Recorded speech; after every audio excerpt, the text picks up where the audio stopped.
नमस्कार विद्यार्थियों। आज अपना नया टॉपिक काव्य गुण। जिस प्रकार मनुष्य में अनेक प्रकार के गुण होते हैं, दया, वीरता, सुशीलता, ये जैसे गुण होते हैं वैसे काव्य में भी गुण होते हैं।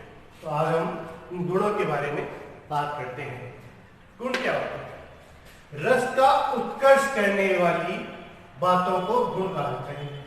यानी जो रस होता है उसमें गुण क्या करते हैं? उस रस को बढ़ाते हैं, उसको और ज्यादा करते हैं। यानी ऐसे तत्व जो तत्व गुणों के द्वारा रस को और ज्यादा बढ़ा देते हैं। जैसे मनुष्य में सुशीलता, उदासीनता, वीरता, दयालुता आदि गुण होते हैं, वैसे ही काव्य में भी गुण होते हैं। गुणों से ही मनुष्य का महत्व है। उसी प्रकार काव्य के गुण ही काव्य में हृदय स्पर्शी बनाते हैं। काव्य के भेद के बारे में पढ़ते हैं। काव्य के गुणों की संख्या सामान्यतः तो 3 ही माने जाते हैं। यानी हम काव्य गुणों की जो बात कर रहे हैं तो सामान्यतः 3 ही माने जाते हैं, लेकिन प्रश्न बन सकता है कि अलग अलग विद्वानों के द्वारा काव्य गुणों की संख्या क्या बताई गई है। तो थोड़ा सा हमें ध्यान रखना है, क्योंकि प्रश्न ज्यादा हार्ड नहीं आता है, हमें पता है, लेकिन अगर आ जाए तो थोड़ा सा तैयार रहना चाहिए। यहाँ पे देखिए अलग अलग विद्वानों ने अलग अलग भेद बताए हैं। काव्य गुणों में भरतमुनि की बात करें, भरतमुनि और दंडी, यहाँ पर याद कैसे करें? इन्होंने 10 बताया, तो 10 जैसे 10 होता है, जैसे दंडी, भरतमुनि और दंडी साथ में लगभग इन दोनों ने 10 ही माने हैं। वामन 20 से होता है, तो वैसे याद कर लो कि ये 20 वामन ने दिए हैं। कुंतक ने 6 दिए हैं। रुद्रक और अग्निपुराण टोटल 18 होते हैं। उस हिसाब से याद रखो अग्निपुराण में 18 भेद माने हैं। भोजराज ने 24 माने हैं। देव ने इनमें 2 और जोड़ दिए थे, ये 12 भेद माने हैं। भामह ने 2 ही गुण माने, उन्होंने और गुण को नहीं माना, गुण के रूप में स्वीकार नहीं किया। और गुण आनंदवर्धन और मोहम्मद, इन्होंने 3 माने हैं जो हम यहाँ प्रयोग कर रहे हैं। सामान्यतः काव्य गुण 3 ही माने गए हैं। उन 3 गुणों का हम वर्णन करेंगे। उन गुणों में आप देखोगे औज गुण, प्रसाद गुण और माधुरी गुण। तो आज हम इन तीनों गुणों के बारे में चर्चा करेंगे। शुरुआत से करते हैं। देखिए पहले गुण के बारे में बात। पहला गुण है औज गुण। औज गुण जिसको पढ़ते ही हमारे हृदय में कांति, चमक, तेज, स्फूर्ति, दीप्ति की जागृति हो जाती है। यानी जिसको पढ़ते ही हमारे हृदय में जोश उत्पन्न हो जाता है, उत्साह उत्पन्न हो जाता है, वो रचनाएं औज गुण में रहेंगी। हृदय को वीरतापूर्ण भावों से भर देने वाली संयुक्त, यानी यहाँ देखिए कौन कौन से वर्ण आए, उनको ध्यान रखना है कि हृदय को वीरतापूर्ण भावों से भर देने वाले संयुक्त, द्वित्व, रैप और कठोर वर्णों से युक्त रचना औज गुण वाली होती है। अब ये क्या है? संयुक्त वर्ण कौन से होते? जैसे ये स्तुति से ध्यान रखिए, ऐसे वर्ण आएंगे जिसमें आधा अक्षर साथ में, जैसे रक्त। अब ये आधा अक्षर आया है, जुड़ा हुआ है, इसलिए इसे संयुक्त वर्ण कहते हैं। द्वित्व, अब जैसे लल्ला, अब एक जैसे शब्द आ रहे हैं, जिस वर्ण ले आना है उससे आधा वर्ण आना चाहिए। आपने लिखा होगा कुत्ता, तो ये तय है, इसमें एक ही जाति का एक खुद वर्ण का आना चाहिए, तो वो द्वित्व में है। रेप का मतलब होता है रेवरन, यानी अगर हम रे ऐसे लिखते हैं, फिर ऊपर लगाते हैं, यहाँ नीचे भी लगाते हैं, जैसे अब क्रम लिख रहे हो तो यहाँ किस प्रकार से ये लिखेंगे, ये ध्यान रखना है। राष्ट्र में नीचे लगाते हो, तो ये जो चारों रे हैं अगर वो आते हैं वो रे होते हैं। रे का प्रयोग जहां होगा तो वहाँ और गुण होगा।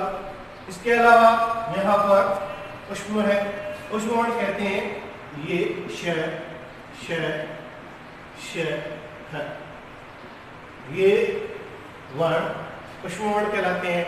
यानी जिस रचना को पढ़ते ही उत्साह उत्पन्न हो जाता है। आप अपने श्री डूंगरगढ़ का नाम लेते हैं, श्री डूंगरगढ़, गढ़ जहां पे आता है नहीं वहां जो सब है नहीं, आप देखते हो गढ़, आप खुद बोल के देख लेना गढ़ गढ़ गढ़, अपने आप गड्ढे में कुछ उत्साह उत्पन्न होगा। तो ये शब्दों से उत्साह उत्पन्न होता है, और जहां उत्साह उत्पन्न होगा वहां ओज गुण होगा।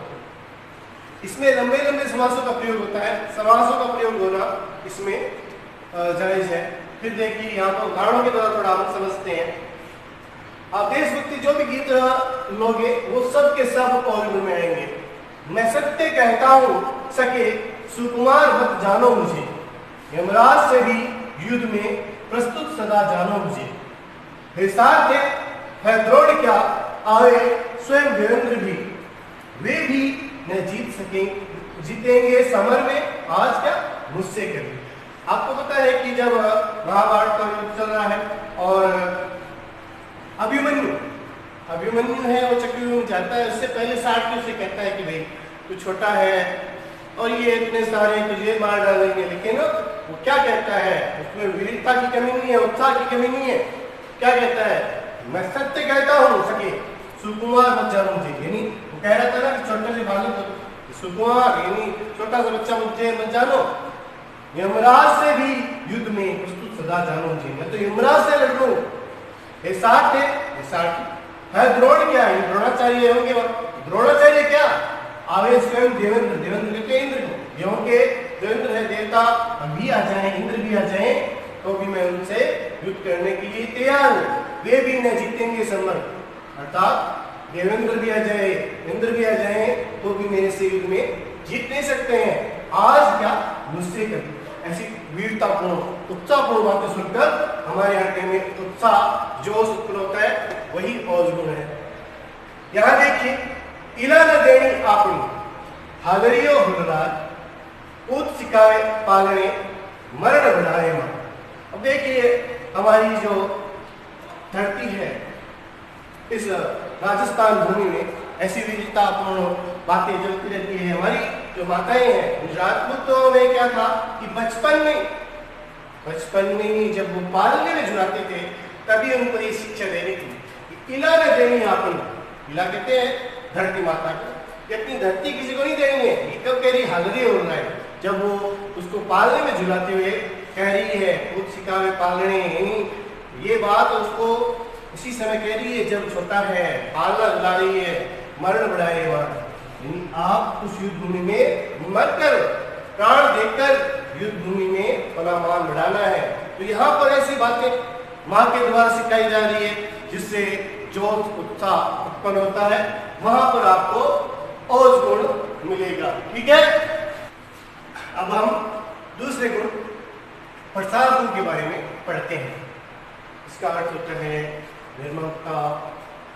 निर्मलता, स्वच्छता, अर्थ अनायासी मिल जाए, ऐसा होता है प्रसाद।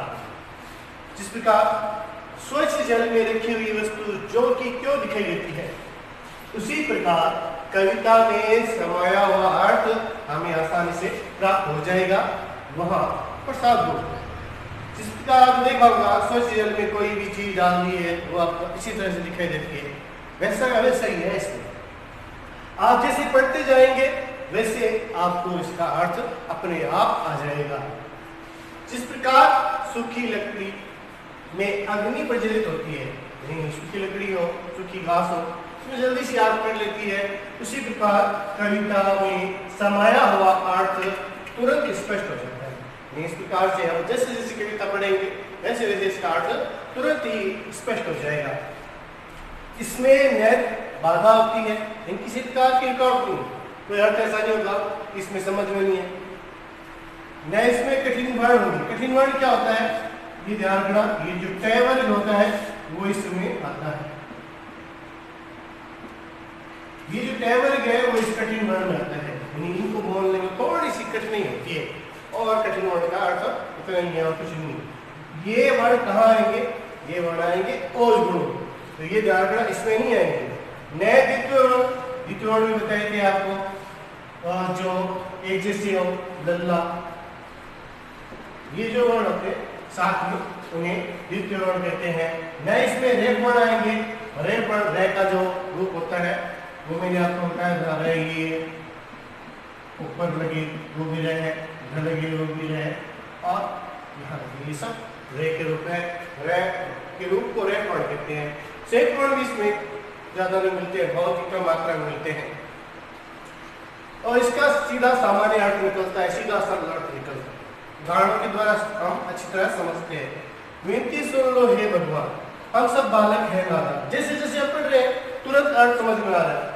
विद्या बुद्धि नहीं कछु पास, हमें बना अपना दास। हम जैसे पढ़ रहे हैं वैसे इसका अर्थ आ रहा है, ऐसा कहीं नहीं लग रहा है कि हमें दिक्कत हो रही है। आप इसको जैसे पढ़ते जाओगे वैसे वैसे इसका अर्थ समझ में आएगा। हे प्रभु आनंददाता ज्ञान हमको दीजिए, शीघ्र सारे दुर्गुणों को दूर हमसे कीजिए।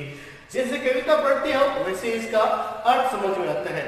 मुझे नहीं लगता है कहीं आपको इसमें दिक्कत हो रही है, पढ़ते समय आसानी से समझ में आ जाए, वही प्रसाद गुण है। ठीक है, अब हम तीसरे को माधुर्य गुण के बारे में पढ़ते हैं। ये मधुर प्लस यह पढ़ते जुड़ने से ये माधुर्य शब्द बना है। इसका अर्थ होता है मधुरता यानी मिठास।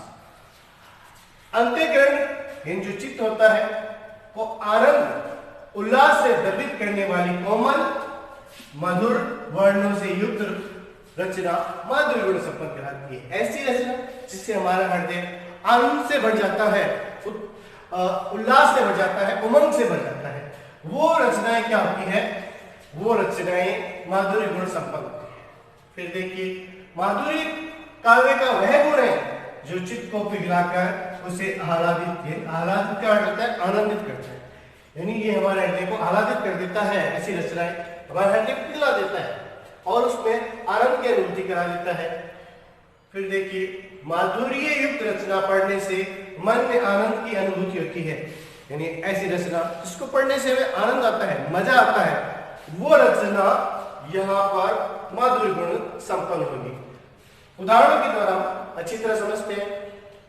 देखिए, बतरस लालच लाल की मुरली धरी लुका है, सोहा करे भवनीय से देर कहे नदी जाने। आपको पता है गोपियां और कृष्ण का बड़ा ही सुंदर वर्णन चलता रहता है। गोपियां भगवान श्री कृष्ण से बातें करनी चाहती है क्योंकि भगवान बड़े ही मीठे बोलते थे, मधुरवाणी बोलते थे, तो वो उनसे बातें करना चाहती थी, उनके रूप सौंदर्य का पान करना चाहती थी। भगवान उनके पास रुके और थोड़ी देर बात करे, इसीलिए वो क्या करती है, उसी के बारे में बताया कि बतरस लालच लाल की। बतरस मतलब बातों का रस, बातों के रस के लालच में इसके लाल की मतलब श्री कृष्ण की जो मीठी बातें हैं या बातों का रस का लालच लेते हुए मुरली धरी लुका है, उनकी मुरली होती है, बंसी होती है, उनको छिपा लेती है।